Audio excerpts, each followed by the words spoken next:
A WWE babyface wants one thing and one thing only: the adoring love of the fans that they are performing in front of. Well, they probably want other things too, but when they're in the ring taking on a dastardly villain, they want the fans to respond to their performance with cheers. WWE fans, however, don't always go along with the program and have on occasion turned their backs on the babyface. It's fair to say that some wrestlers handle this rejection better than others. I'm Adam Pacitti from Cultaholic Wrestling, and these are 10 WWE matches where the fans turned on the babyface. Join us.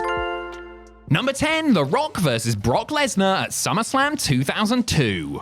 The Rock's undisputed title match with Brock Lesnar at SummerSlam 2002 had one of the best pure sports builds WWE has ever done. Videos showing the two men training for the main event clash did a great job of hyping fans up for what promised to be a standout athletic contest between two gladiators. Perhaps WWE should have done a better job of having the next big thing play the heel, however, as many of the fans in Uniondale, New York cheered him ahead of the Great One. The reaction started out mixed, but gradually turned more in favor of Lesnar as the match wore on, with loud chants of "Rocky sucks" impossible for the men in the ring to ignore. Eventually, Brock scored the win to a huge pop. What fans at home didn't see was after the show, when the so-called People's Champion was booed even louder and then started playing to the jeers for extra heel heat. The theory was that fans were upset that The Rock was going off to film The Rundown, but the reception he received here was clearly a big factor in him returning with his Hollywood Rock gimmick a few months later.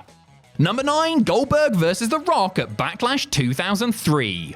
After getting booed while passing the torch to Lesnar, The Rock smartly pivoted and went back to playing the bad guy. The change did him the world of good, as the most electrifying man in sports entertainment was back to his very best in feuds with Hulk Hogan, Steve Austin, and, of all people, the Hurricane. But before Dwayne Johnson jetted back off to Tinseltown, he had one more piece of business to take care of: wrestling Goldberg in the former WCW World Heavyweight Champion's WWE debut match. The blockbuster bout was booked for Backlash 2003 and really should have been an easy slam dunk for the promotion. However, WWE had bungled Big Bill from the off, and the way the match was laid out did Goldberg no favors whatsoever. The upshot was fans grew restless and directed their hostilities towards the man, booing when he kicked out of the rock bottom and people's elbow. The supposed dream match had turned into a bit of a nightmare, pretty much setting the tone for the rest of Goldberg's first WWE run. The company did reference the boos the next night on Raw, with Goldberg saying that paying fans could react any way they wanted. Number 8, Eugene vs. Triple H at SummerSlam 2004. SummerSlam 2004 was a funny old night for WWE, with the vocal Toronto faithful in attendance flipping the script by booing the babyfaces, cheering the heels, and generally causing all sorts of mayhem with their unpredictable behavior. The unexpected reactions clearly threw the company off its game, with the announce team who were relaying the message from backstage referring to the Canadian city as Bizarro World. While several wrestlers were met with reactions they weren't prepared for, nobody got as bad as poor old Eugene. Nick Dinsmore's controversial character was due to clash with Triple H, the bastard leader of Evolution who had manipulated and then destroyed Eugene and his handler/friend William Regal that summer. Toronto had little sympathy for Eugene, showering him with boos or otherwise treating him with indifference, while they audibly rooted for the diabolical cerebral assassin. Dinsmore eventually managed to muster a positive reaction when he flipped the game off and hit a stone cold stunner, but it wasn't enough to save himself or the match. This was basically the end of Eugene as a would-be main eventer, as he became a mid-card tag act thereafter. Number 7, Edge vs. Chris Jericho vs. Batista at SummerSlam 2004.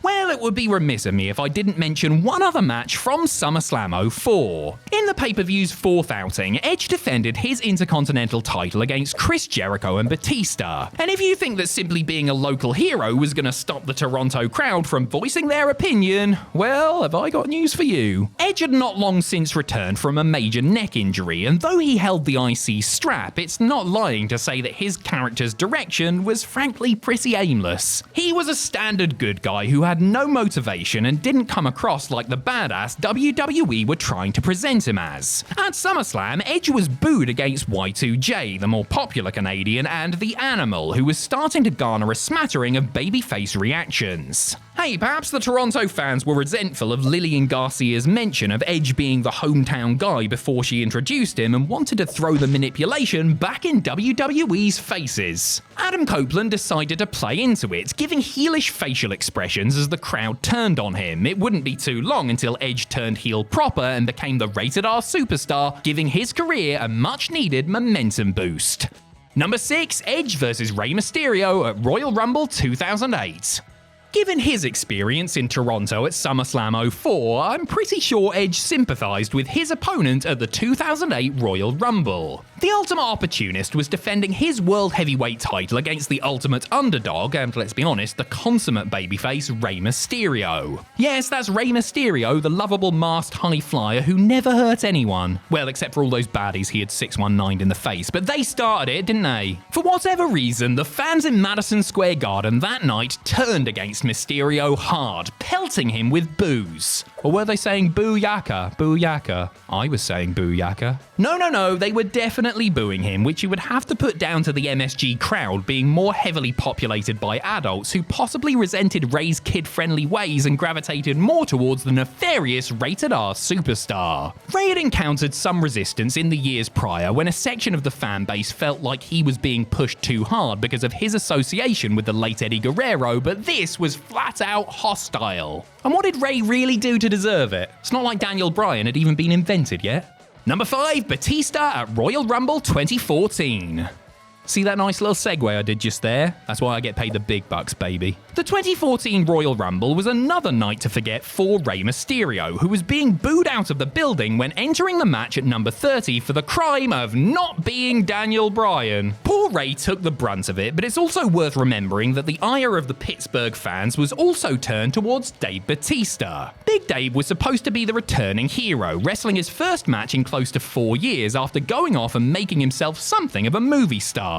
But these fans didn't want Drax the Destroyer, they wanted the American Dragon. In a delicious bit of irony, the fans even began to cheer Shield member Roman Reigns ahead of Batista when it got down to the final 2, before the Animal punched his ticket to WrestleMania as annoyed punters booed some more while quickly making their way to the exit. The booing of Batista would continue, including against Alberto Del Rio at Elimination Chamber, necessitating a heel turn and a major change to the Mania main event.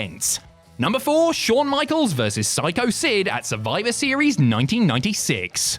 Shawn Michaels was unquestionably WWE's MVP of 1996. The Heartbreak Kid beat Bret Hart to bag his first world championship at WrestleMania 12 and then spent the next 8 months defending the belt in bangers with the likes of Diesel, Vader, and Mankind. Michaels was routinely cheered during these successful defenses, but things changed when he ran into the master and ruler of the world of the 96 Survivor Series. While defending the title against Sycho Sid, HBK was booed out of the world's most famous arena as those inside the Garden opted to throw their fervent support behind the challenger, and Sid got a huge pop when he beat Shawn to win the gold. This was largely put down to the New Yorkers marching to the beat of their own drum, but the fact is that Michaels was a white meat babyface who danced around in chaps, while Sid was a cool ass-kicking machine at a time where the winds of change were beginning to turn as WWE got more attitude. Besides, maybe they were just tired of the flamboyant boy toys long reign and wanted to see a change, and who better than Sid. Number 3, Ronda Rousey vs Charlotte Flair at Survivor Series 2018.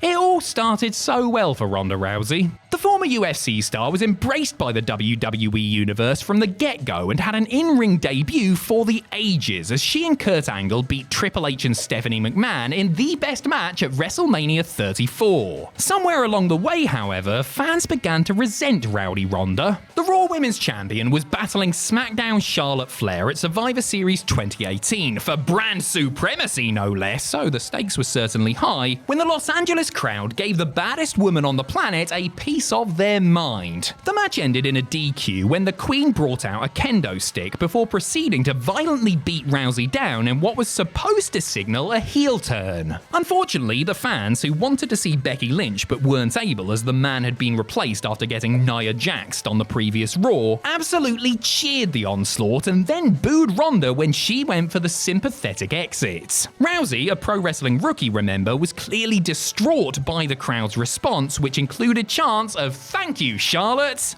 And you lot wonder why she hates you all. Number 2, Eddie Guerrero vs JBL on a WWE house show. Though Eddie Guerrero had worked his entire career to get to the unlikely moment where he won the WWE title, Latino Heat didn't exactly handle the pressure and responsibility that came with being the champ very well. Eddie himself admitted that he wasn't ready with what holding the title truly meant, something the fans who attended the SmackDown house show in Oberhausen, Germany on June 6, 2004 could certainly attest to. According to reports, a section of the audience loudly booed Guerrero against JBL, which the reigning champ did not appreciate. Grabbing the microphone, Eddie answered the catcallers by saying Eddie doesn't suck, Germany sucks, and proceeded to spend the rest of the match giving fans the one-finger salute. And that's all well and good, but JBL was also a heel and neither man tried to play babyface, the match going to hell and ending the show on a sour note. Backstage afterwards, Guerrero apologized to his close friend and WWE road agent Dean Malenko, admitting that he was unprofessional and let what was simply a very vocal minority get the better of him. Number 1, The Rock vs Hulk Hogan at WrestleMania 18. Hulk Hogan's return at No Way Out 2002 alongside Kevin Nash and Scott Hall set the stage for a bunch of tantalizing potential dream matches at WrestleMania the following month. Steve Austin turned down the chance to work with the Hulkster, paving the way for The Rock to step in for an icon versus icon showdown. After seeing how the massive crowd in the Toronto Skydome turned on the Brahma Bull, I'm sure the Texas Rattlesnake was more than happy with his decision. While he may have been the villainous leader of the New World Order on the surface, the fact was that Hulk Hogan was a bona fide legend who hadn't wrestled on a WWE show in Canada for close to a decade. And so it was really no surprise when those Canucks, and let's be honest, a large amount of Hulkamaniacs attending from around the world, began cheering Hogan. The 68,000 hammered home their partisanship by booing The Rock, causing the two men in the ring to change things up and work a different match than the one they had mapped out beforehand. The reaction was so strong that it also caused WWE to call an audible and officially turn Hulk babyface afterwards, sending him down a short path towards the undisputed title. Sometimes you simply have to say, fair play, brother.